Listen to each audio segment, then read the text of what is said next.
কাছের মানুষ আপনাকে অনেক কিছু ভাবে, সবটা আপনি নন। আপনি যেমন ভিতর থেকে আপনি ঠিক তেমনই থাকুন। মানুষ আপনাকে যা ভাবে ভাবুক, সেটা কাছের মানুষ হোক কিংবা দূরের মানুষ হোক, দিন শেষে চার দেওয়ালের মধ্যে আপনি একা।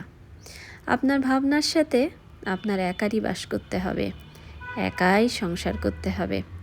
আপনার পাশে কেউ থাকবে না, কেউ কখনো কারো পাশে থাকে না। আনন্দগুলো যেমন শুধু একা আপনার, ঠিক তেমনই দুঃখগুলো আরও বেশি আপনার একার। আনন্দের সঙ্গী পাওয়া যায়, কিন্তু দুঃখের সময় সঙ্গী একদমই মেলে না। তাই স্ট্রং থাকা উচিত। ভেঙে পড়ে কি লাভ? মানুষ যা ইচ্ছা ভাবুক, আপনি শুধু আপনার জায়গায় ঠিক থাকুন, ভিতর থেকে শক্ত থাকুন। আপনার সাথে যাই ঘটুক আপনি বোঝান আপনার ঠিক এতটা কষ্ট হচ্ছে না, তাহলেই তো ভালো। লেখা আশরাফ আহমেদ।